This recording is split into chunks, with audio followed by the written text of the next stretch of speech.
Good afternoon and welcome to the TalentReach hosted virtual event. CEOs discuss the hiring crunch in hybrid workspaces. My name is David Obelts and I am the co-founder of the Baden Hill Group, a marketing agency that makes big business marketing available for everyone. I will be your facilitator today. Here are some tips for the best experience. The quality of the webinar is only as good as the worst connection between you and our presenters. You can resolve most connection issues by exiting and rejoining the webinar. I would also like to remind you that this webinar is being recorded and will be available on demand early next week. We'll be taking your questions for a panelist for a Q&A session at the end of the discussion. You can submit your questions in the group chat through the Q&A tool or via email at webinar.questions@badenhillgroup.com. One more time, that is webinar.questions@badenhillgroup.com. And with that, it is my pleasure to introduce you to Helen Farid of TalentReach. And Helen, just a quick reminder to unmute. Thank you so much, David. Welcome back to the newest edition of our TalentReach webinar series. As hope continues to grow and states reopen, we thought it important to get our group together to discuss consistent questions we're hearing, like what will our economic recovery look like? Is there a hiring crunch? And how do we pivot to hybrid workspaces? But before we dive deep into this conversation, TalentReach has some exciting news and we wanted to share it here first.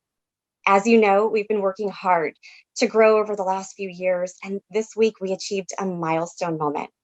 We're very proud to be recognized by the Puget Sound Business Journal as one of Washington's 100 best workplaces in 2021. TalentReach is thrilled to continue serving our Seattle and Greater Puget Sound community, and honored to make this prestigious list.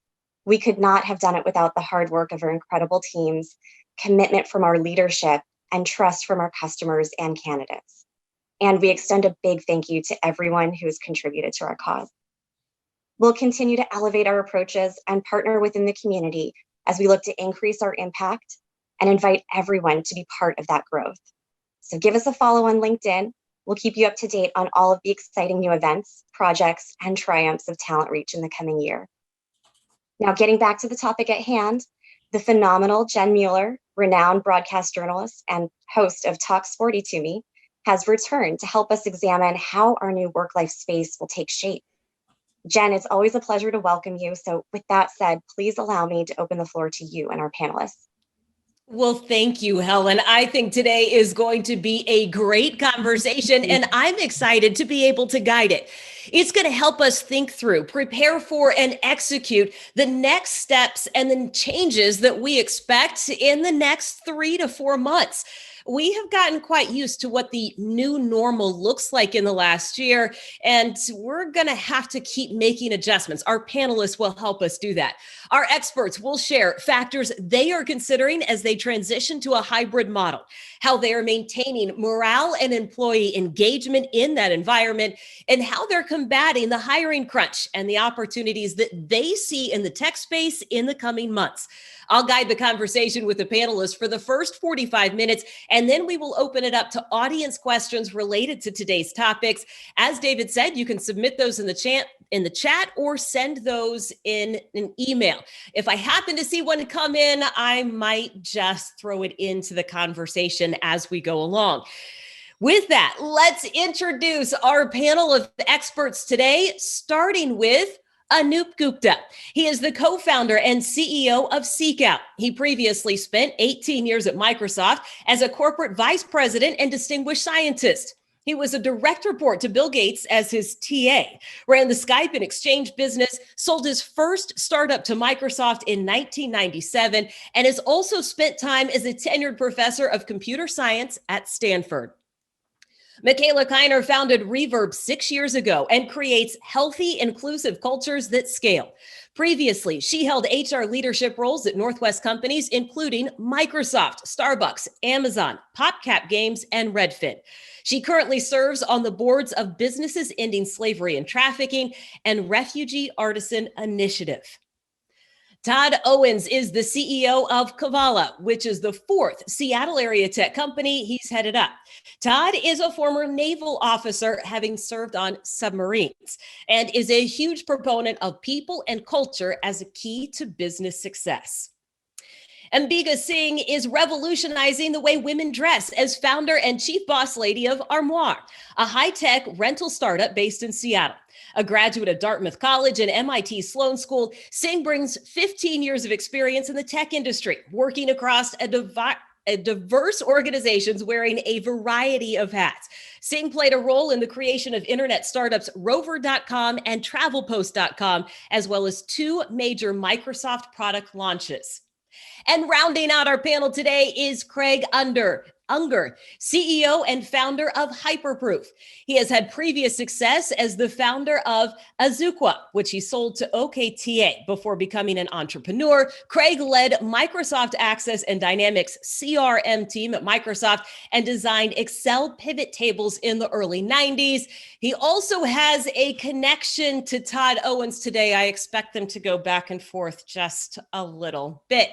A big welcome to all of our panelists today. And as I mentioned before, we are focused on the new normal, but what happens if we completely alter reality and step into a different environment?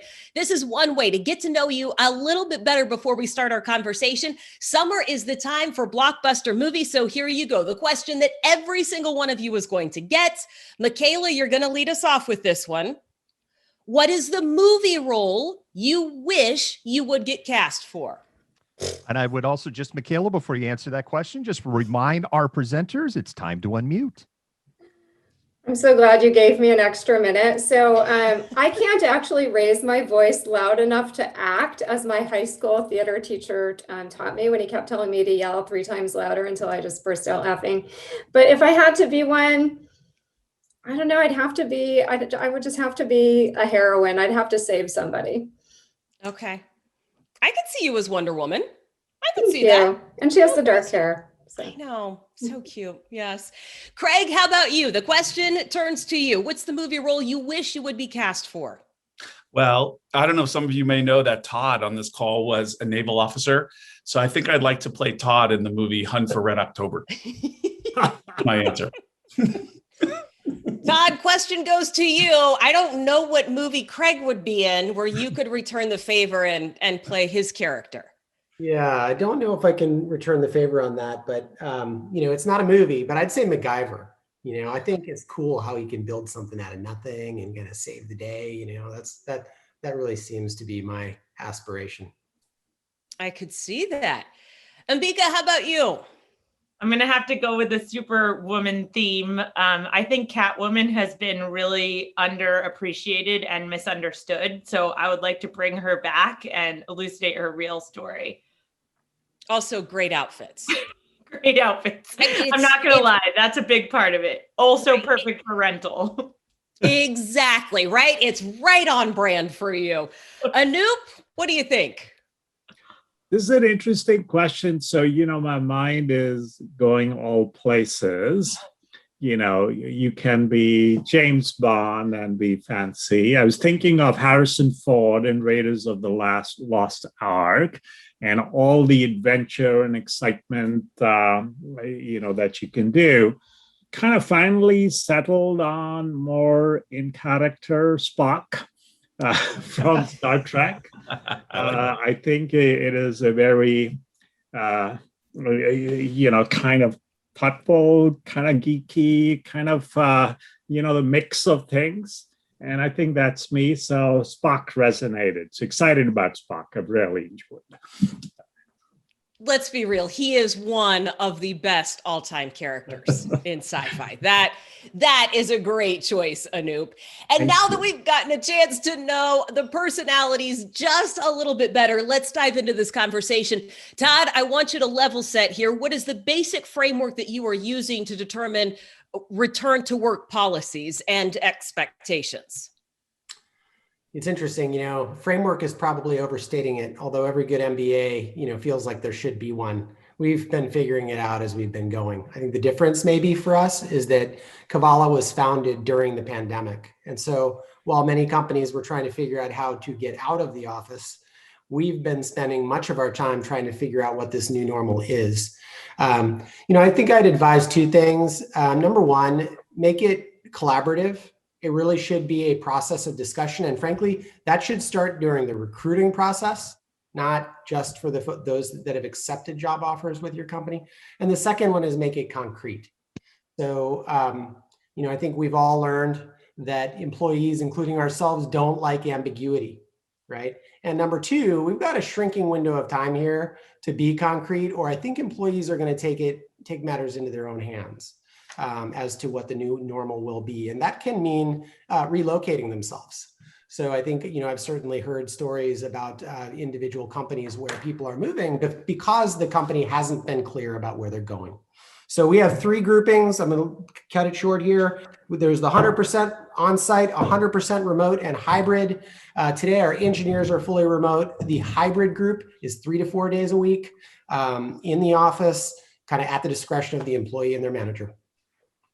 And, when you say that you've got a group that's entirely remote and then you've got this hybrid group and all of these things, Craig, what kind of etiquette and procedures are you communicating as people transition back? Because there is no guarantee that people are going to be in the office when you are, or when you might think they would be.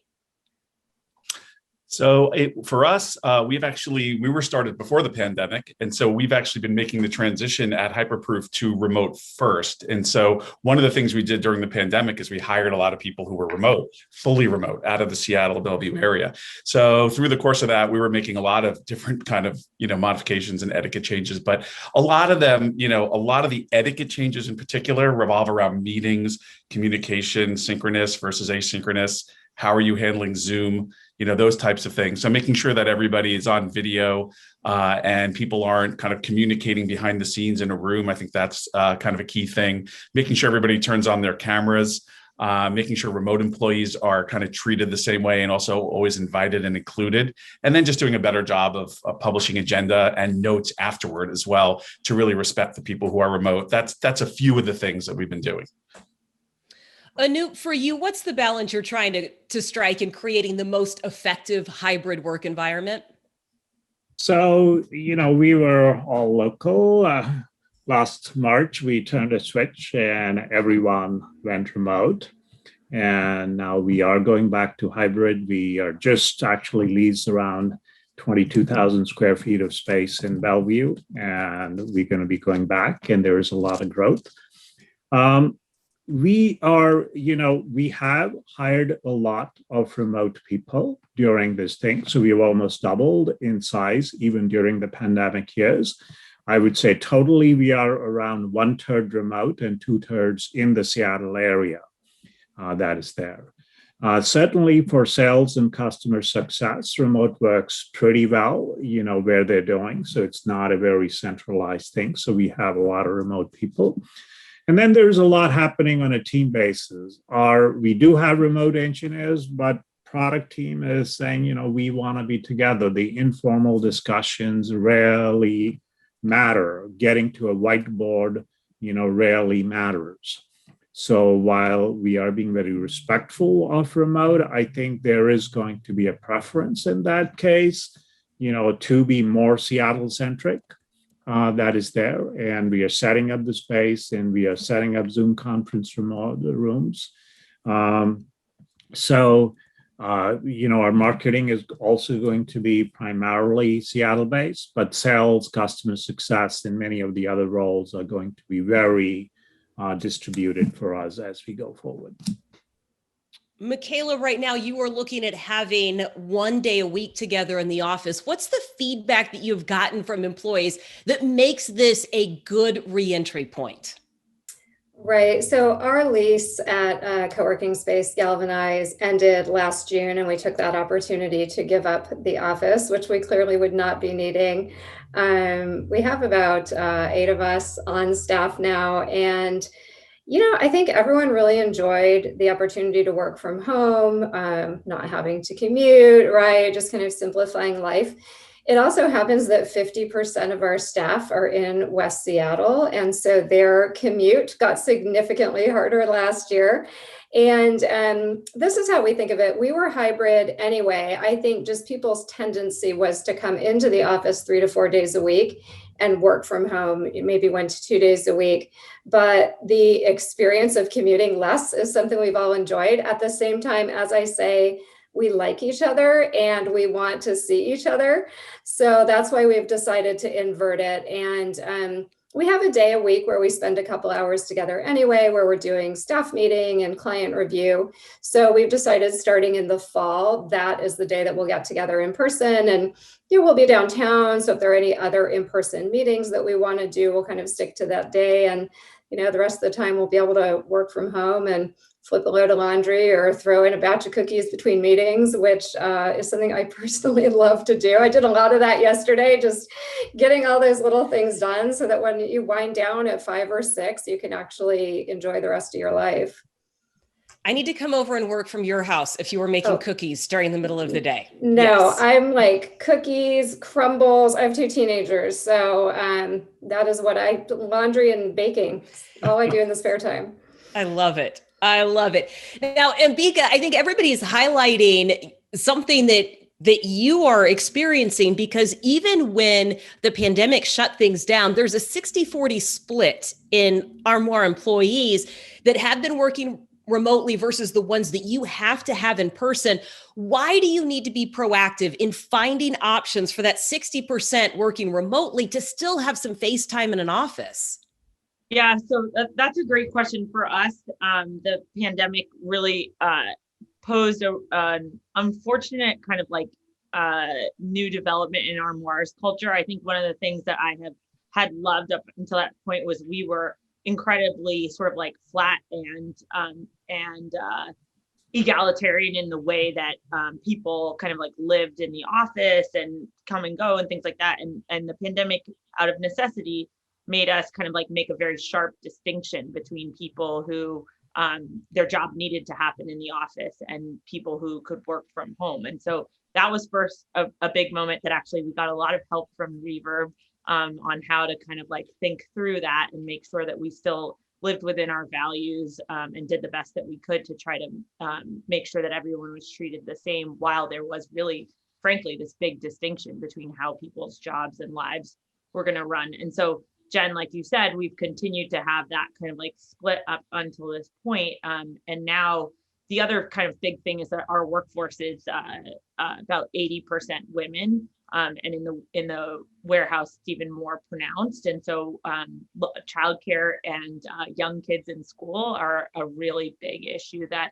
still some of our families don't have clarity on. And so those are kind of like the pieces that we're looking to kind of see fall in place before we make any kind of like big decisions about how the office is going to play out. In the interim, what we are doing is like we have regularly surveyed the employee base about like how they are thinking forward about it. And an interesting factoid is that of the remote workers, the desire to return has been a really tight band about how people see that. And it's 2 to 3 days in the office. We had nobody in the comeback the whole time and nobody in the comeback never. So it was interesting that there seems to be such a strong mandate to have this hybrid kind of environment. We are going to touch on that topic that you introduced of women in the workforce and what we're not talking about enough in just a minute. Mikaela's got some thoughts around that one. But I think everybody, the focus up to this point, and what a lot of the coverage is about is the logistics of how do we return to work. But there are other things that have not been considered or talked about on the same level. Craig, I'm going to go to you, and then Todd, you're going to follow up. Craig, what is the element that does not get enough attention when we talk about transitioning to a hybrid space?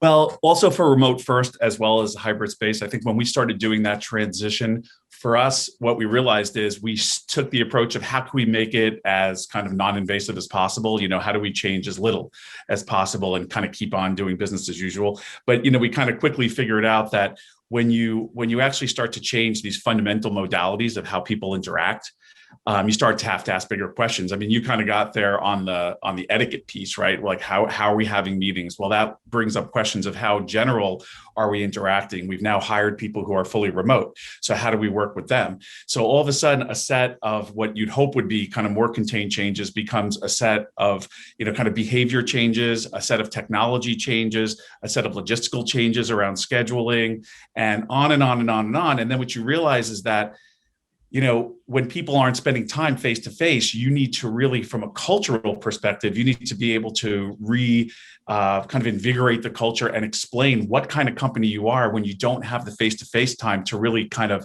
have those conversations in person. And so, just to cut a long story short, what I would say is, instead of starting down at the detail level and trying to change the minimum, I know it's a scary process, and certainly we're not through it. I mean, that's the other thing everybody here is going to say, is that this is a process and everybody has to indulge the process.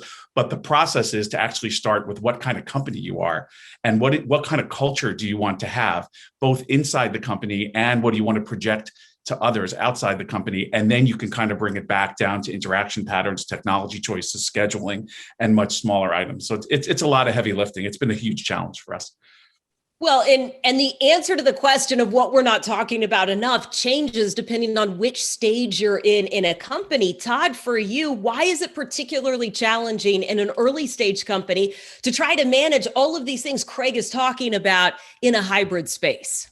Yeah, no, I think it very much is individual. And so there's no right or wrong answers to the approach you take. But I would say, in my experience, our experience at Kevala, being an early stage company, just getting ready to close a Series A, the pace of innovation is such that there can be less structure. So some of our best ideas come out of the informal interactions, the proverbial water cooler, or just turning around and sharing an idea. And I would say that day after day, our company is getting stronger, right? And so for us, that's much easier in a setting where we're together. The other thing with early stages, this is when you're creating the culture of the company, as we all know. And we've experienced that it's just easier to create a culture when you spend more time together, because culture, at its core is about relationships. And it's just kind of hard to do that, over video and text. Yeah, absolutely. Ambika, you're going to get this question. Mikaela, I'm going to follow up. Anoop, that's the order that we're going here. You have identified cost as something that we don't talk enough about.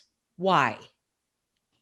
So I think that cost can be sort of like a controlling factor or an opportunity. And in this case, we're kind of thinking about it in that way. We did have a huge cost savings giving up our office, which over the course of the pandemic, we have used for some really fun outdoor morale events that have a lot of advantages. I shared this with Jen. For the first time, we hired a pretty senior person remotely, which I will say I was definitely the stick in the mud on that, where I thought, okay, the leadership team in particular needs to be in Seattle. We need to be co-located for all the reasons that you guys talked about, culture, et cetera. And I learned that I was sorely wrong in our case, because hiring this person allowed us to look for talent outside of, this artificial sort of band called geography. And it's been really powerful, but there was a cost associated with her coming to spend some time with us. So that's making those cost trade-offs allowed us to make a great hire. So how do we think of the cost of working in person or remote as opportunity that we can redeploy into places where it makes sense? Well, and it's not just hard costs that we're talking about. There are other ways to consider too. For example, the cost that unconscious bias and what happens as women either re-enter the workforce and have to have more flexibility, or maybe they don't re-enter the workforce because of some of these challenges. Mikaela, why do we need to have more conversations about flexibility and what work from home really looks like?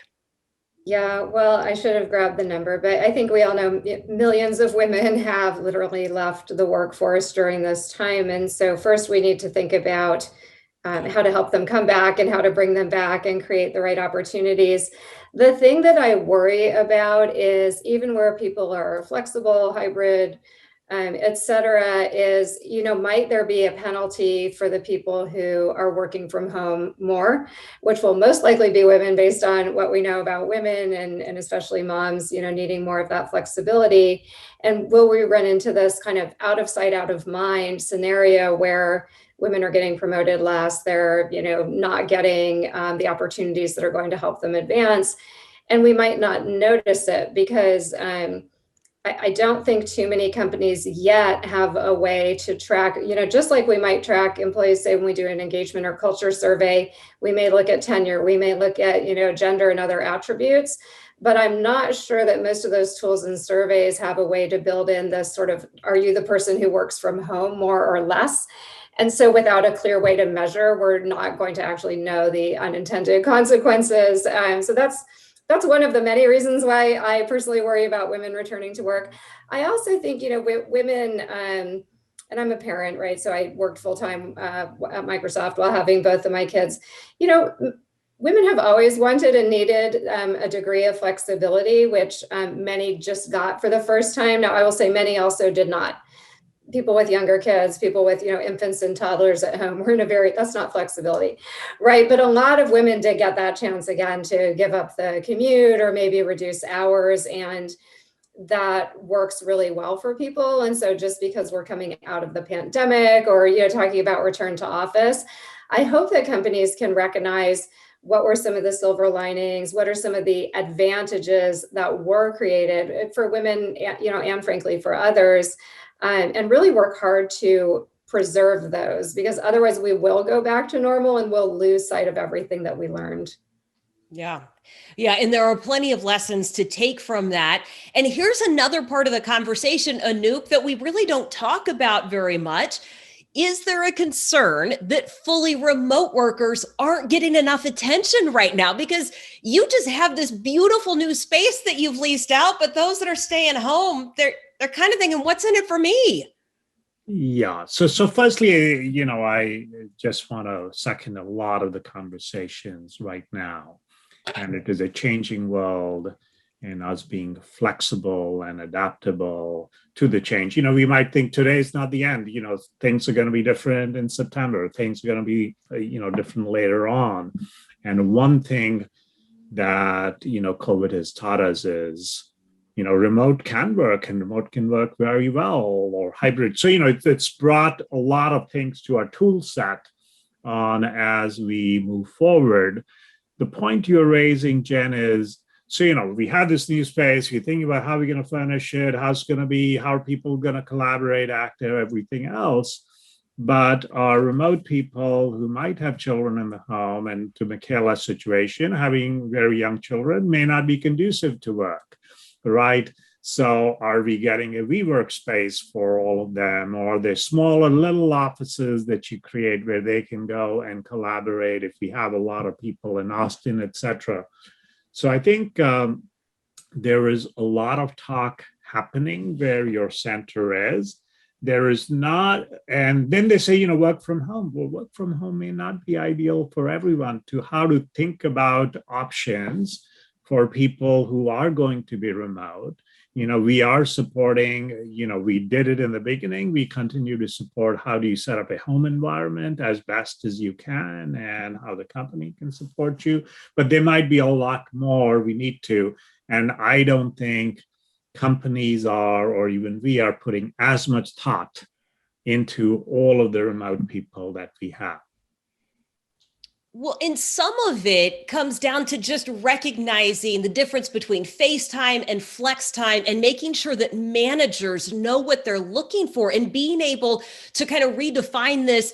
Mikaela, what should managers be thinking about as you're looking at a team of people that are all over the place right now? Yeah, I love this question because I love helping folks think about what managers need, right? And managers need and want the tools that are going to help them be successful. And so first, having an overarching company philosophy so managers know what they can say yes to and what they can say no to is huge. Second, I think this idea of defining terms is really important. I've worked at companies that were flexible, but the joke being that flexible meant any 80 hours, right? And no one wants to, hey worker, hey mom of working, of kids at home, you can spend 8 hours schooling your kids, no problem, because then you can log on to work, until 11 p.m. and we're flexible, right? We don't mind. So that's not a tenable or good solution. We've got to really define terms. I think the other thing that was starting to change as we began talking more about mental health in the workplace, but then really tipped the scales with COVID, is things that we never wanted managers to talk to employees about, right? How are you doing? How's your well-being? Are you able to balance family with work, right? This used to be sort of taboo. We were just like, do your job. If you have a problem, talk to HR, and then it'll all be private, right? And all of that broke down, right? Because we're having managers, hey, here's how to spot signs of anxiety or burnout. Here's how to recognize that people are struggling and overwhelmed. And we want you to reach out. We want you to be proactive. We want you to ask what they need and support them. So I think this is new territory for a lot of managers, and we have to help managers be empathetic, have these conversations that might feel uncomfortable and personal, and do it in a way that does respect privacy and isn't prying, but also letting people know, I'm here for you, right? And if you need something, here are some different ways that I can support you or that the company can support you. But I do think managers need to know what they can say yes to, right? If I'm like, I can't attend this critical team meeting because I have childcare responsibility, is that fine? Are we recording that meeting so I can attend later and not miss out? And I've got asynchronous work. Or are you an organization that's like, hey, you can have flexibility, but if you can't attend these core meetings, that's not going to work. And if managers don't know the answers to those questions, then we're just putting them in a really, really tricky situation. It does come down to very clear communication. And I think it kind of goes back to something Craig said, right? Like, it's unpacking all these different layers, starting from up here and then coming up with as many answers as we can, even when they're going to change. Now, Craig, I'm going to bring you into this conversation in a different way, not to give the audience too many things that overwhelm them that they should be thinking about right now. But Craig, if they are not thinking about security with employees working from home, this is going to cause a problem. It is your expertise, and I want you to talk about it for just a minute. What is the number one question every CEO or founder should ask themselves about their current security setup? Well, I think actually you already hit it, Jen. The question is, how does all remote work start to affect my security posture? And I think I'll give you kind of a detailed in the weeds answer, and then I'll give you kind of the high level. At some level, things haven't changed, right? But, at the highest level, and we'll come to that. But the things that have changed is really the access mechanisms that happen for corporate resources, right? And I think one thing that's probably pretty clear to everybody who's listening is that the move to cloud computing is accelerated. It's going to be further accelerated by the remote work. It makes it much simpler to access resources than having to think about locking everything down on a corporate network. So there'll be a set of specific concerns that companies want to look at in their corporate IT infrastructure, from things like, how are they deploying multi-factor authentication, and are they doing a good enough job locking down all their cloud services, to just more generally, what is the use of the network in general, like that they've implemented in general? Do they even need it? Our company does not implement a network, for instance. We're cloud only. Older companies and bigger companies that have been doing business for a long time will have that, and they'll have to think about it. For newer companies, it's more of a decision. But then there's even some kind of social engineering things, like we were having a discussion about now when we provision our laptops, getting people those 3M screens that don't allow you to look over your shoulder in a Starbucks, because a lot more people are going to be working from Starbucks, right? So there's a lot of kind of small things there, but at the highest level, the process hasn't changed. And I think people could take comfort in that. If you're doing compliance and security the right way, what you're really doing is doing a risk assessment each year. We just finished ours in preparation for an audit that we're going through. But we were looking back, and it's kind of interesting. Over the last couple of years, we've had epidemic as one of the risks to any company, not just ours. And you kind of go through all of those risks, and you set up controls, processes that are help mitigate those risks. That's the game. So what do? You did it last year, you do it again this year. And now the environment is a little different, right? We start identifying risks that are a little different based upon our environment. But you don't have to go running around like Chicken Little and feel like everything has to be redone. You just have to faithfully, do the processes that you've already stood up, for your company.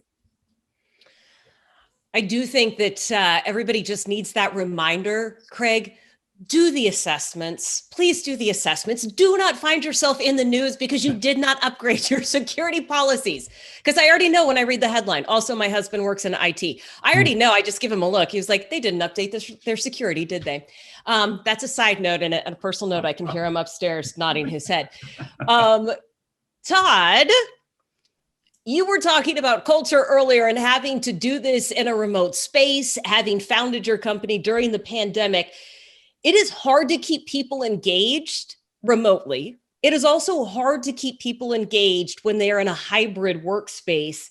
Are you going to have a one screen policy, and how are you going to maintain engagement through some of your team meetings that are already taking place? Yeah, so I think what's become clear is that remote work is effective. And it's an important part of almost every business's strategy, right? We've heard that on this call. But I don't think in the past we've done a very good job taking care of those folks that were working remotely. And a perfect example of that is the conference call, right? Where you have 3/4 of the group, around the table, and then you've got a few on the phone. And the few people on the phone can't hear anything. They're almost forgotten about. Maybe if you're a big company, you've got a video, a television at the end of the, monitor at the end of the table that you can see these people, but you still forget about them. And so I think the big message here that we're embracing is that we're trying to build our systems and our processes to support the remote worker, even if 90% of us that day might be in the office. So as an example, our team meetings, everybody's logged in via Google Meet, right? One person per laptop so that we're all on an even playing field. We can hear each other. We can establish eye contact. If we do a team lunch in the office, we order up Uber Eats or DoorDash for our workers at home, right? Just don't forget about them. And I think it's the little things that matter. Make them, kind of first-class citizens, because it's going to be a big part of how we work going forward. One of the other things we got a lot of when working from home is responsibility and just kind of this sense of teamwork, right? And being transparent and communicative of where we are during the day and kind of what's happening, whether we're going for a walk or doing something like that. Craig, how have you seen transparency increase with your team over the last year, and how will you keep that going?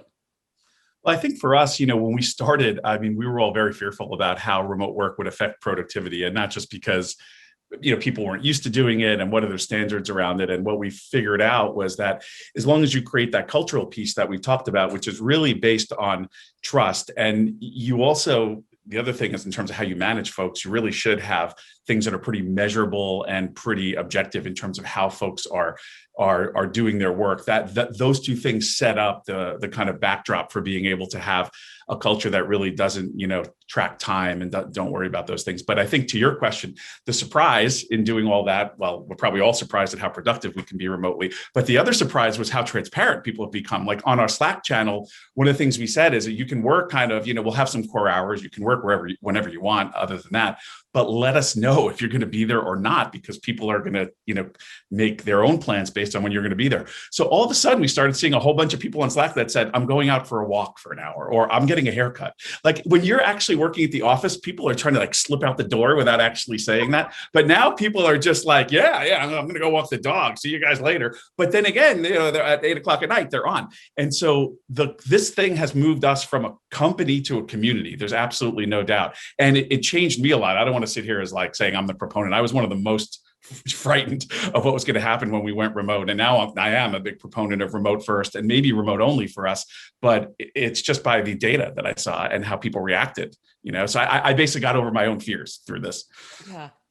Yeah, that is an interesting way to look at. Also, I'm hearing that from a lot of you on that one. I do love that. David just put it in the chat for everybody. Moved us from a company to a community. That got highlighted and put in my notes. Ambika, I see you nodding your head. I'm going to come to you in just a second. Anoop, this question, we're talking about how to keep people engaged. Weekly all staff meetings can be great and they can be very productive, but they also don't have to be about business all the time. How do you start those meetings, and in what ways does that keep employees engaged? So one of the things we did is, we absolutely moved to, weekly all hands meetings, on Zoom. Everybody is there, another is about transparency and just sharing things where we are. But we start our meetings, and almost the first 15 minutes of every hour-long meeting is focused on thanks and gratitude. Just we feel as a company that all of our people, we can work remotely, be productive. We grew 3x almost, during the pandemic. And so with so much going on, and while there might be issues going on, other things, starting a meeting with gratitude, thanking each other or what wonderful things they did, I think sets the tone not only for that meeting, but as a cultural tone on how we should be, looking at life as we go through this very hard moment. So I personally think, I really love it. And the stories that emerge are just amazing. It's a way to connect to each other. And so that's been that small element of our all hands meetings has been very good for us. Yeah, it doesn't take much time to make a really big impact in those meetings when you start that way, for sure. And because sometimes productivity is not found and engagement is not found in adding things to the calendar. Sometimes you can get that by taking things away. What have you found to be true about the number of meetings and the quality of meetings that you are currently having? Yeah, that's a great question. This was also a surprise to me. And I was nodding along with the sort of like how much I have learned and how I think I've overcome a lot of my fears. Craig, you were mentioning sort of like being worried about what was going to happen and being pleasantly surprised. I think I was certainly in that bucket. And one of the things, like particularly that Jen and I talked about, was the fact that we've reduced our meeting cadence by about half. And I think that's because they just tend to be a little bit more structured because we're all on the screen. They come with an agenda. And so even as we move back into perhaps like a more hybrid mode, I think we've learned a lot about sort of like basic stuff about like how to structure a meeting in a way that you have a goal. There's a timeline, and it's harder to hang out sort of like on Zoom than it is maybe to continue the conversation into the hallway or whatever when you have more physical proximity. We tend to make decisions now in the allotted time and sort of like move on because the screen has to be closed. So I would say those are two like big learnings for us, is like we can reduce the number of meetings and give people more time back by being more structured on how meetings are conducted and goaled. Well, and sometimes meetings don't have to be the traditional type of meetings. Mikaela, how have team walks increased the interactions that you're having?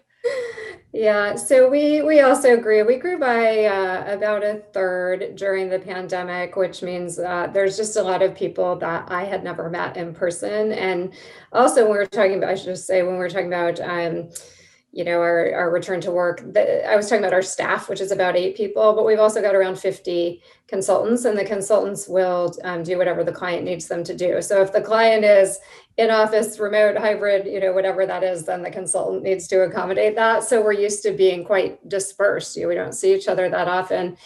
So the walks, which is I'm doing just sort of a very random, like, come walk with me, and I'll throw it on the calendar, usually a Friday morning, and we're rotating from Seattle, West Seattle, East Side, because I did the first one in Seattle near my home, and other people were like, hey, I'm in Bellevue, so if you came over here, I'd walk with you, but like, I'm not going to commute to you, which made total sense. So, for me, one, it's an opportunity to get out, force myself to get outside and get the exercise, which is incredibly healthy. And, for me to meet some people that I've never met, but again, our team members don't always get to meet each other, right? One person's doing HR consulting here, the other's doing executive coaching over here. And, we've just started this, but what I found was of the group, and a different group that assembles every time, many people don't know each other, right? They might have never, had a conversation, or certainly, again, never met in person, just because of the growth that's happened. And, different kind of conversation happens when you're walking around Seward Parks and spotting a bald eagle versus, even a coffee chat or a more formal meeting. So, and, Zoom happy hours stopped being fun about 12 months ago. So we definitely needed an alternative. Besides that, some days they didn't start early enough for me. There are just some days. I have to sneak this a little in. Insight into me. Yeah. I have to sneak this in because I've been visiting Costa Rica, and I met my neighbor down there who messaged me this morning and was like, I'm waiting for that beer on the beach, but it's only noon. And I just did it's 5 p.m. somewhere, man. You're in Costa Rica. Just go. You could do that. Just enjoy it. Yeah. Here's what I'm going to do, because I do have a couple of questions from the audience. So we are going to truncate this last little bit. So panelists, I do need to find out if you are experiencing the same talent crunch or hiring crunch that we are hearing about in other parts of the country. Raise your hand. First person to raise your hand, I'm going to call on you for that answer. Who's experiencing that crunch? Mikaela's got it. What do you got? What can you say about that in the area? And then we're going to have you kind of wrap up your PowerPoint thoughts and kind of get all of this. Where is tech going? How can tech help us in just a minute? So everybody else is preparing their answers for that. Mikaela, you're addressing talent crunch and what's happening in the hiring market. Yeah, so we're hiring consultants. We're in the services business. And first of all, during the pandemic, we did take the opportunity to start hiring out of state because virtual work was okay. You didn't have, your HR person wasn't going to be sitting side by side with you, even if you wanted them to. And that's something that's really enabled us to increase diversity of the team. However, I'll say this, the world is opening back up in a big way very quickly around here, both on the fun side, but certainly on the work side, and I think I've personally gotten more referrals in the last week than I have probably in 18 months. And we can barely keep up, right? And we all have our fears. And my fear is I always want to have the available talent. So we are scrambling. We have just a long and ongoing pipeline of talent that we're trying to identify. And, we're willing to look across the entire country to find the people who we need right now. I love that. Okay, panelists, I gave you a chance to get all of your final thoughts together here. Ambika, you're going to start us off. Craig, Anoop, Todd, Mikaela. That's going to be our order. If you would go through and give us the takeaways you want the audience to have. Now, I still have a couple of audience questions to get to, so don't go anywhere on this one. But also, Ambika, when you take us through your big takeaways, can you also say why tech can help us change? Yeah, definitely. Thank you, Jen. So I am very hopeful that tech will play a big role in taking us forward. And I think one of the things we've been talking about is the fact that we don't want to go back. We want to go forward. So I think a lot of this conversation has been based on things that people have learned that we expect to incorporate into whatever the future looks like. And that is where technology has traditionally shined, and I know will continue to do so, is how do we make things more equitable, more accessible to all people? And so I know that all of my friends on the call are going to have a role to play in this. And I'm excited for our industry's role in making sure that we come back to a better place than where we started.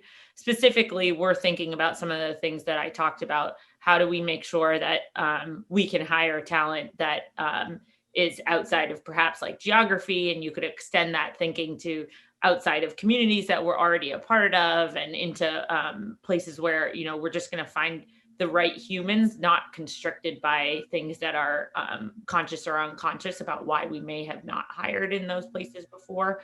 I'm really excited about trying to figure out how we make sure that particularly we bring back women in a way that acknowledges how the weakness in the system that the pandemic highlighted, with disproportionate work in the home, and particularly around childcare, falling on shoulders that weren't evenly distributed and certainly weren't supported by workplaces. And so we're thinking about that in specific. And those are kind of like the big takeaways, I would say, for me. So focus on what can we do, us in the tech industry, to make sure that we return back to a more equitable workplace, and how do we specifically support women as they come back to the workplace in a way that makes it more accessible to them. I love it. Craig, give us your final thoughts. Give us about 60 to 90 seconds here. Okay, so I would say for me, what I would focus on is making sure you take the opportunity in a time of great change to really ask big questions. I think that's kind of the key, is like, if you're looked at as somebody who's trying to be reactive to changes by making the smallest possible, changes to what you're already doing, then you're gonna come across as somebody who's just kind of mired in the past and looked at as not a thinker that's a leader, right? So in order to lead, you have to be able to lead your group to ask the big questions. You don't just have to be open to them; you have to lead. And this is a better time than any in my career to actually try to practice that skill. So that's one thing. The second is around the culture. We've already talked about that a lot, which is, it's in line with the first piece about asking a big question, is go back to the basics on the culture and say, what are we trying to do? If you want to take a step, if it feels right and it's a bigger step, be bold enough to take it. Again, you don't have to incrementalize your culture either. You could take a big step forward, and as a leader, you can pull that off. From the technology perspective, I think, one of the things I was looking at before is, Gartner has $4.1 trillion being spent in 2021 in IT. A lot of growth in enterprise software. Enterprise software and devices are the two biggest. And then when it comes to Seattle, it's really a place of cloud enterprise software. It's cloud city, and it's also enterprise city. And enterprise cloud is the future of enterprise, not on-prem. We all know that. Some of the biggest categories of growth of software are human resources management. I would say Mikaela and Anoop are in that category. Security, I'm in that category. And then also social software and collaboration for remote. So I guess it's a little bit like what Mikaela said from a different angle, which is, a lot of the people on this call and a lot of the people who are listening to this call are going to play an active role in building the products and technologies that really help carry the future of work, it to come to fruition. So just be bold and go after it. There's a lot of great opportunity there. I love it. Okay, Anoop, what are your thoughts in about 60 to 90 seconds? So to me, one of the silver lining of COVID has been, it's opened our eyes to all of the different possibilities that are there on how we can work remotely, be productive. That said, we know, all remote works one way, and it's been good. People in the office is good, and hybrid is the hardest. So there's been a lot written about how hybrid is the hardest. And so people have to make choices. And in our company, at least, we are making that a team-based decision rather than an overall decision to decide what works best for that team, to make progress, to be agile, and yet having the flexibility.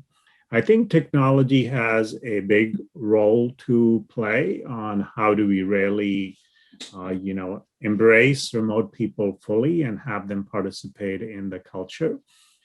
So we were just at a space for a new building to look at spaces and, how do you bring technology into each conference room, each space, so that you get a 360-degree view of all of the participants. It can switch. How can you get whiteboards, display? So we are looking a lot at technology and incorporating technology to support productive meetings, and yet exploiting the flexibility, which is really important, as Ambika was saying, for women and for all people, in fact, to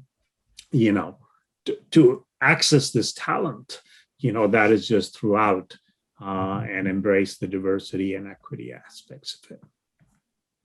Thank you for that, Anoop. Todd, give us your thoughts quickly. We've got about 5 total minutes. I know we've got a hard stop at the top of the hour. So Todd, I'm going to put the pressure on you here. Fantastic. So, stick to these bullets, start that return to work discussion now. If you haven't, you're late. It's happening. I think individuals are formulating their own conclusions. So get ahead of that, make it a team decision, be purposeful about what you want to become. Don't forget about those folks that are not in the office. And I agree, hybrid's the hardest to tackle, because I think it's going to be natural that those that are remote might start to slip away a bit.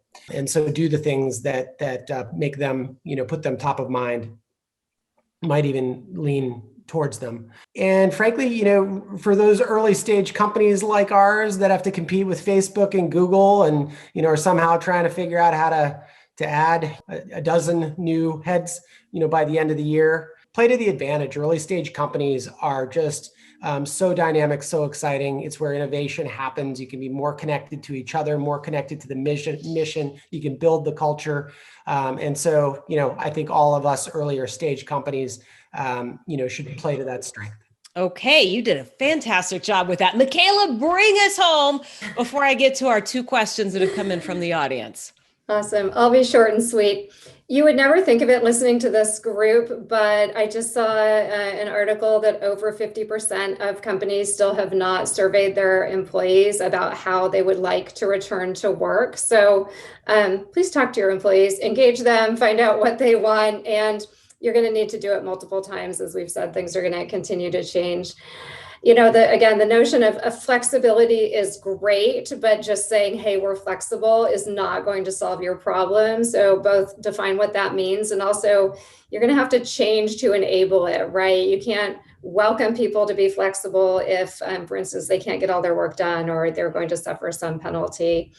And lastly, again, just make sure you're paying attention. Other people have said it, the remote, the work from home, just make sure that those folks are not out of sight and out of mind. I love it. And there is time for 2 questions that come in here. And I'm actually going to have all of the panelists, we're going to do this show of hands because I've got 2 minutes. Ambika, you've got a specific question coming at you. I'm going to need a 45-second answer on wardrobe trends for people working on site. Think about that for just a second. Show of hands, though, this one coming in from Shannon. Does requiring employees to do hybrid create a competitive disadvantage for recruiting top talent? If you think yes, raise your hand.